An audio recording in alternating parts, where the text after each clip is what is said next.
Hello everyone. तो आज हम इस वीडियो में अमीनो एसिड के बारे में पढ़ने वाले हैं। अगर आप फार्मेसी के स्टूडेंट हैं तो ये मेरा चैनल सब्सक्राइब कर लीजिए। इसमें आपको फ्री वीडियो और नोट्स मिलते रहेंगे। तो चलिए वीडियो स्टार्ट करते हैं। हम पढ़ते हैं अमीनो एसिड के बारे में। अमीनो एसिड्स ऐसे कंपाउंड्स होते हैं जिनको हम बॉडी के बिल्डिंग ब्लॉक्स कहते हैं। बिल्डिंग ब्लॉक्स का मतलब ये एक्चुअली फ्रेमवर्क तैयार करते हैं बॉडी का, और उसमें जो रिक्वायरमेंट होती है प्रोटीन्स की, उसके लिए ये बेसिक यूनिट का काम करते हैं। तो इनको अपन अमीनो एसिड्स कहते हैं। अमीनो एसिड्स ऐसे ऑर्गेनिक कंपाउंड्स होते हैं जिनमें अमीनो ग्रुप होता है एक तरफ और दूसरी तरफ कार्बोक्सिल एंड होता है। इसके साथ साथ में एल्काइल ग्रुप भी होता है। जैसे हम अमीनो एसिड का स्ट्रक्चर देखें तो इसमें यहाँ पे अमीनो ग्रुप है, यहाँ पे कार्बोक्सिल ग्रुप है और यहाँ पे एल्काइल ग्रुप भी है। एल्काइल ग्रुप में उसमें हम CH3 C2H5 इस तरह के चेन वहाँ पे देखते हैं। तो ये ऐसे ऑर्गेनिक कंपाउंड है जिसमें अमीनो ग्रुप और कार्बोक्सिल ग्रुप साथ साथ में एल्काइल ग्रुप होते हैं। अमीनो ग्रुप जो होता है वो बेसिक नेचर का होता है और कार्बोक्सिल ग्रुप जो होता है वो एसिडिक नेचर का होता है। ये दोनों की अलग अलग प्रॉपर्टीज हैं। अभी तक अप्रोक्सीमेटली 300 अमीनो एसिड मिलते हैं, जिसमें से बॉडी के लिए हमारी बॉडी में 20 अमीनो एसिड्स देखे जाते हैं, पाए जाते हैं। ये 20 अमीनो एसिड्स जो होते हैं उसमें से कुछ एसेंशियल अमीनो एसिड्स होते हैं और कुछ नॉन एसेंशियल अमीनो एसिड्स भी होते हैं। अगर हम एक जनरल फॉर्मूला देखें अमीनो एसिड का, तो अमीनो एसिड में कार्बन, हाइड्रोजन, नाइट्रोजन और ऑक्सीजन, इसके साथ साथ में कई बार इनके अलावा भी, मतलब हेट्रो एटम जिसको अपन कहते हैं, वो हेट्रो एटम भी इस स्ट्रक्चर में मिलता है। पर उतना डिटेल में आपको याद करने की जरूरत नहीं है। एग्जाम में जो क्वेश्चन आएगा उसके हिसाब से आपका ये मैटर सफिशिएंट रहेगा। तो यहाँ पे स्ट्रक्चर में अमीनो ग्रुप जो बेसिक नेचर, कार्बोक्सिल ग्रुप जो एसिडिक नेचर प्रोवाइड करता है, साथ साथ में यहाँ पे एल्काइल ग्रुप होता है। एल्काइल ग्रुप के चेंज होने के कारण अमीनो एसिड वहाँ पे चेंज हो जाता है। अगर हम स्ट्रक्चर के बेस पे, केमिकल नेचर के बेस पे अगर अमीनो एसिड को डिवाइड करें, तो केमिकल नेचर के बेस पे हमने ये सारी अमीनो एसिड देखी हैं। इसमें एक होती है neutral amino acid. Neutral amino acid का मतलब होता है ऐसी अमीनो एसिड जिसमें अमीनो ग्रुप और कार्बोक्सिल ग्रुप का नंबर सेम हो। मतलब अगर दो अमीनो एसिड के ग्रुप हैं, दो अमीनो ग्रुप हैं, तो वहाँ पे दो कार्बोक्सिल ग्रुप भी होंगे। तो ऐसी amino acid neutral amino acid कहलाती है। एग्जाम्पल इससे ग्लाइसिन, वेलिन, एलानिन, ये सब। बेसिक अमीनो एसिड में लाइसिन और आर्जिनिन आती है। बेसिक अमीनो एसिड जो होती है जिसमें अमीनो ग्रुप ज़्यादा होगा। देखिए, जो जिस ग्रुप का नेचर है वो ग्रुप अगर ज़्यादा होगा तो अमीनो एसिड को वो प्रॉपर्टी इम्पार्ट करेगा। जैसे अमीनो ग्रुप ज़्यादा है क्योंकि इसका बेसिक नेचर होता है, तो वो amino acid basic amino acid कहलाएगी। अच्छा, ये जो बेसिक अमीनो एसिड होती है ये हमारे डीएनए के जो हिस्टोन प्रोटीन होते हैं उनको बनाने में भी काफ़ी इंपॉर्टेंट रोल प्ले करती है। अगला आता है acidic amino acid. Acidic amino acid में एसिडिक ग्रुप जो होता है, कार्बोक्सिल ग्रुप जो होगा वो ज़्यादा होगा नंबर में। तो ये इसके एग्जांपल है ग्लूटामिक एसिड और एस्पार्टिक एसिड। यहाँ पे नाम में ही देखिए एसिड लगा हुआ है, तो ये हमको वहाँ पे क्लियरली बताता है कि ये एसिडिक नेचर की अमीनो एसिड्स हैं। Aromatic amino acid, aromatic amino acid जिसमें बेंजीन रिंग वगैरह होती है, ट्रिप्टोफैन और टायरोसिन, ये कुछ इंपॉर्टेंट प्रिकर्सर हैं हॉर्मोन्स के। प्लांट में भी ये कुछ हार्मोन के प्रिकर्सर होते हैं। हेट्रोसाइक्लिक अमीनो एसिड, हेट्रोसाइक्लिक एक हेट्रोसाइक्लिक रिंग होती है जिसमें हेट्रो एटम होता है मेनली। हेट्रो एटम मतलब जैसे कार्बन, नाइट्रोजन, हाइड्रोजन के अलावा, कार्बन और हाइड्रोजन के अलावा जैसे नाइट्रोजन हो गया, ऑक्सीजन हो गया, सल्फर हो गया। ऐसे जब जो एलिमेंट हैं वो अगर रिंग में प्रेजेंट होंगे तो उनको अपन हेट्रो एटम और हेट्रोसाइक्लिक रिंग वहाँ पे कहेंगे। तो ऐसे हिस्टिडीन और प्रोलीन इसके एग्जाम्पल हैं। जिन अमीनो एसिड में सल्फर होता है, सल्फर कंटेनिंग अमीनो एसिड जैसे सिस्टीन और मिथ्योनिन, और हाइड्रोक्सिल ग्रुप जिनमें होता है मेनली ऐसी अमीनो एसिड सेरीन और थ्रियोनिन। तो केमिकल नेचर के बेस पे ये अमीनो एसिड का क्लासिफिकेशन। सेकेंड क्लासिफिकेशन हम न्यूट्रिशन के बेस पे देखते हैं। अमीनो एसिड को न्यूट्रिशन के बेस पे तीन कैटेगरी में डिवाइड किया गया है: essential amino acid, non essential amino acid और सेमी एसेंशियल अमीनो एसिड। यहाँ पे पहला जो एसेंशियल अमीनो एसिड है, ये नाम से समझ में आ रहा है कि ये बॉडी के लिए बहुत ज्यादा जरूरी होती है। पर बात वही है कि अगर बॉडी खुद उसको बना रही है तो फिर वो बॉडी क्यों, मतलब इतनी ज्यादा रिक्वायरमेंट उसकी होती नहीं है, या यूं कह लें कि हम उसकी तरफ ध्यान नहीं देते। तो एसेंशियल अमीनो एसिड हमारी बॉडी के लिए जरूरी होती है, मतलब जिनका फॉर्मेशन हमारी बॉडी में नहीं होता। एसेंशियल अमीनो एसिड का फॉर्मेशन हमारी बॉडी में नहीं होता है, उसे हमें बाहर से लेना पड़ता है, इसीलिए तो उसको एसेंशियल माना जाता है। हमारी बॉडी अगर खुद अमीनो एसिड बनाती तो वो हमारी बॉडी में हम उसको एसेंशियल नहीं मानते, उसको हम नॉन एसेंशियल की कैटेगरी में रखते हैं।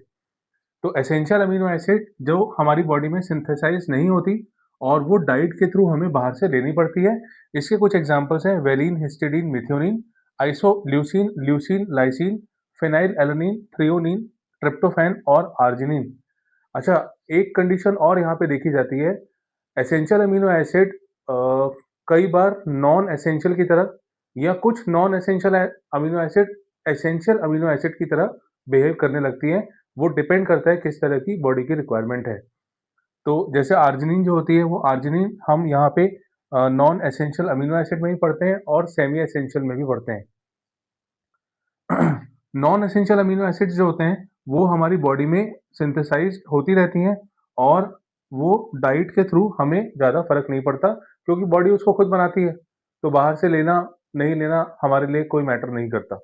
इसमें कुछ एग्जांपल है alanine, arginine, asparagine, aspartic acid, cysteine, glutamic acid, glutamine, glycine, tyrosine, proline और सेरीन। मैं फिर से बता दूं, बॉडी रिक्वायरमेंट के बेस पे या कुछ कंडीशंस के बेस पे नॉन एसेंशियल अमीनो एसिड्स जो होती है वो एसेंशियल अमीनो एसिड की तरह बिहेव करती हैं। तीसरी कैटेगरी है semi essential amino acid. Semi essential amino acid हमारी बॉडी में synthesise by our body but they are formed in small amount. कम अमाउंट में बनती है, बॉडी में बनती ज़रूर है, पर ये एक चीज़ और देखी गई है इसके लिए कि ये एडल्ट बॉडी में इसका फॉर्मेशन होता है। जनरली चिल्ड्रंस में इसका फॉर्मेशन नहीं देखा जाता या बहुत ही कम देखा जाता है। तो semi essential amino acid formation के बेस पे हमने इसको डिवाइड किया। सिंथेसिस इसका कम होता है as compare to other amino acids. Example arginine और हिस्टिडीन। देखिए, अमीनो एसिड में हमने देखा कि एक अमीनो ग्रुप होता है और एक कार्बोक्सिल ग्रुप होता है। अगर हम अमीनो एसिड को पानी में डिसॉल्व करेंगे, एक्वस सॉल्यूशन में रखेंगे, तो वो हाइड्रोलाइज़्ड होगा। हाइड्रोलाइज़ होने के बाद कुछ पार्ट उसका इलेक्ट्रॉन को गेन करेगा, कुछ पार्ट इलेक्ट्रॉन को लॉस भी करेगा। या यूँ कह लीजिए कि प्रोटॉन उसका निकलेगा और कहीं प्रोटॉन ऐड भी होगा। तो जब हम पानी में अमीनो एसिड को डालते हैं, तो जो अमीनो ग्रुप होता है उसमें एक वो प्रोटॉन एक्वायर कर लेता है, एक पॉजिटिव चार्ज उसके ऊपर आ जाता है, जबकि यहाँ से एक प्रोटॉन निकल जाएगा, तो वो कार्बोक्सिल ग्रुप में माइनस चार्ज आ जाता है। ऐसा अमीनो एसिड जो किसी पर्टिकुलर पीएच पे एक्वस सॉल्यूशन में पॉजिटिव और नेगेटिव दोनों चार्ज को कैरी कर रहा है, उसको हम कहते हैं ज्विटर आयन। तो ज्विटर आयन अमीनो एसिड के केस में देखा जाता है और ये पॉजिटिव और नेगेटिव चार्ज होल्ड करने वाला अमीनो एसिड होता है। नेक्स्ट हम बात करते हैं पेप्टाइड बॉन्ड फॉर्मेशन की। पेप्टाइड बॉन्ड जो होता है वो दो अमीनो एसिड के बीच में बनने वाला बॉन्ड है। यहाँ पे अगर हम जैसे एक अमीनो एसिड ये हमने बनाया जिसमें हमने एल्काइल ग्रुप को R1 मेंशन किया है। यहाँ पे एक दूसरा अमीनो एसिड बनाया जिसमें हमने एल्काइल ग्रुप को R2 मेंशन किया है। जब अमीनो एसिड आपस में जुड़ते हैं तो इसका फर्स्ट वाली अमीनो एसिड का हाइड्रोक्सिल ग्रुप और सेकेंड वाली अमीनो एसिड का अमीनो ग्रुप का प्रोटॉन H प्लस हाइड्रोजन वाला पार्ट, ये OH और इसका H, ये दोनों आपस में वाटर का फॉर्मेशन करके अलग हो जाते हैं। तो जो रिमेनिंग स्ट्रक्चर है वो एक दूसरे से अटैच होता है एक बॉन्ड के थ्रू। उस बॉन्ड को हम कहते हैं पेप्टाइड बॉन्ड और ये मेनली जो पॉलीपेप्टाइड का फॉर्मेशन होता है जब अमीनो एसिड्स आपस में एक लॉन्ग चेन में जुड़ते हैं तो पॉलीपेप्टाइड बॉन्ड पॉलीपेप्टाइड का फॉर्मेशन करते हैं। उस दौरान ये पेप्टाइड बॉन्ड का फॉर्मेशन वहाँ पे क्रूशियल रोल प्ले करता है। तो लास्टली अब हम बायोलॉजिकल फंक्शंस देखते हैं अमीनो एसिड के। अमीनो एसिड में सबसे important energy metabolism. Energy metabolism का मतलब होता है ये एनर्जी रिलीज करने में हेल्प करते हैं जो कि डिफरेंट सेलुलर एक्टिविटी के लिए जरूरी होती है। अमीनो एसिड जो होते हैं वो ग्लूकोज में कन्वर्ट होते हैं या कुछ और सब्सटेंसेस में कन्वर्ट होते हैं और वो एनर्जी फ्यूल की तरह काम करते हैं। हम जानते हैं ग्लूकोज जो होता है वो मोस्ट प्रिफर्ड रेस्पिरेटरी सबस्ट्रेट होता है। रेस्पिरेशन में सबसे कॉमन यूज होने वाला सब्सटेंस ग्लूकोज होता है। इम्यून सिस्टम सपोर्ट, ये अमीनो एसिड जो होते हैं वो एंटीबॉडी फॉर्मेशन में हेल्प करते हैं। कई सारे अमीनो एसिड इसके सिंथेसिस के लिए ज़रूरी होते हैं और ये एंटीबॉडीज हमें पता है कि हमारे इम्यून सिस्टम के लिए रिस्पॉन्सिबल होती हैं, फाइट करने के लिए इन्फेक्शन के रिस्पॉन्सिबल होती हैं। अगला फंक्शन नाइट्रोजन बैलेंस और डिटॉक्सिफिकेशन, इसमें भी amino acid important role play करते हैं। नाइट्रोजन का बैलेंस बना के रखते हैं। प्रोटीन डाइट हम ज़्यादा लेते हैं तो भी वो ये नाइट्रोजन का बैलेंस बना के रखते हैं। और साथ में यूरिया साइकिल जिसमें हम देखते हैं कि अमोनिया का फॉर्मेशन होके बॉडी से वो किस तरह से बाहर जाता है, तो यूरिया साइकिल में भी ये amino acid important role play करते हैं।